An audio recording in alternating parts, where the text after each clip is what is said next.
आज हम लोग फिजिक्स का part one Newton law of motion जो क्लास 11th क्लास 9th के बच्चों के लिए ज़्यादा यूजफुल है। आज इसमें हम लोग देखेंगे न्यूटन की first law of motion. Newton first law of motion क्या है, तो बताते चले कि न्यूटन ने एक ऑब्जर्वेशन किया। इस ऑब्जर्वेशन में उन्होंने 3 लॉ दिए। न्यूटन ने 3 लॉ को दिया, ठीक है ना। 3 लॉ,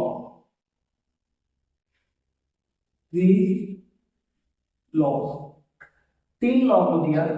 फर्स्ट लॉ क्या था, पहला उन्होंने दिया Newton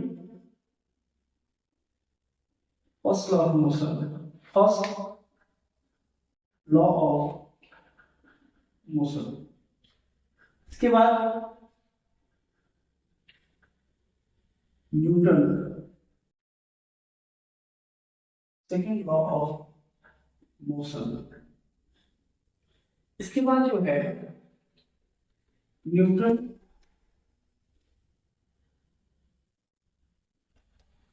third law of motion. ये उन्होंने 3 लॉ को दिया, Newton first law of motion, Newton second law of motion और Newton third law of motion. आज हम लोग न्यूटन के फर्स्ट लॉ ऑफ मोशन की बात करते हैं। न्यूटन के फर्स्ट लॉ ऑफ मोशन के बारे में जानते थे, और ये जो है आज हम लोग इसी न्यूटन के फर्स्ट लॉ ऑफ मोशन के बारे में जानते हैं। ये बहुत पहले का ऑब्जर्वेशन है न्यूटन का। इस समय फर्स्ट टाइम न्यूटन ने अपना एक ऑब्जर्वेशन दिया, और उस समय उन्होंने ये बताया, इस ऑब्जर्वेशन में उन्होंने ऑब्जर्व किया कि जब भी कोई बॉडी यदि रेस्ट में है तो वो तब तक रेस्ट में रहेगा जब तक हम कोई एक्सटर्नल फोर्स उस पर अप्लाई नहीं करते। सेम उसी तरीके से यदि कोई ऑब्जेक्ट मोशन में है तो वो तब तक मोशन में रहेगा जब तक हम उस पर कोई एक्सटर्नल फोर्स अप्लाई नहीं करेंगे। सपोज मान लीजिए कोई कॉइन है, सिक्का है, उसको हम ऐसे मारते हैं तो सिक्के को ऐसे मारेंगे तो वो क्या है, मोशन में होगा, और वो तब तक मोशन में होगा जब तक कोई इस पर एक्सटर्नल फोर्स अप्लाई नहीं होता। तो एक्सटर्नल फोर्स क्या अप्लाई होता है, वो एक अनबैलेंस फोर्स होता है जिसको हम फोर्स ऑफ फ्रिक्शन करते हैं। एक और एग्जांपल से हम लोग देखते हैं। सपोज ये लाइन है, ये रोड है, एक कोई ऑब्जेक्ट ये है, ये क्या है, ऑब्जेक्ट है,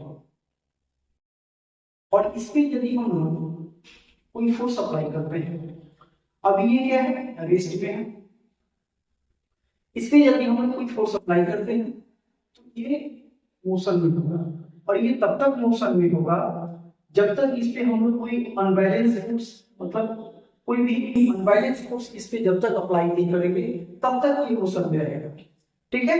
और ये अनबैलेंस फोर्स जो है वो क्या होता है, फ्रिक्शन होता है। क्या होता है, फ्रिक्शन। हम लोग देखते हैं कि अचानक कोई बॉडी जो है, या फिर क्रिकेट मैच में क्या होता है, बॉल जो है कुछ दूर तक जाता है, उसके बाद धीरे धीरे स्लो हो जाता है, रुक जाता है। इसका कारण ये है कि उसमें धीरे धीरे एक अनबैलेंस फोर्स लग रहा है जो क्या है, फ्रिक्शनल फोर्स है, जो कि फ्रिक्शन है और वो लग रहा है, ठीक है। तो हम लोग जो है इस मोशन को समझेंगे कि कोई भी बॉडी यदि रेस्ट में है तो वो रेस्ट में रहेगा, कब तक रहेगा, जब तक कोई एक्सटर्नल फोर्स हम लोग अप्लाई नहीं करते। यदि वो ऑब्जेक्ट जो है मोशन में है तो वो तब तक मोशन में रहेगा जब तक उस पर कोई एक्सटर्नल फोर्स अप्लाई नहीं करेंगे। कोई फुट है, फुट जो होता है, फुट है, उस पर भी क्या है, हम लोग यदि ऐसे मारते हैं तो वो क्या है, आगे की तरफ बढ़ जाएगा, आगे की तरफ बढ़ेगा, और वो तब तक खिसकता जाएगा जब तक उसको कोई अपोजिट फोर्स, फ्रिक्शनल फोर्स जब तक उसको कवर न करे, जब तक रोके नहीं। और जैसे ही वो फ्रिक्शनल फोर्स उसमें लगना शुरू होगा, धीरे धीरे ऑब्जेक्ट की स्पीड क्या हो जाएगी, धीमी हो जाएगी, और वो ऑब्जेक्ट रुक जाएगा, ठीक है। तो इस ये पार्ट 1 है, और इसमें हम लोग न्यूटन के फर्स्ट लॉ के बारे में पढ़े।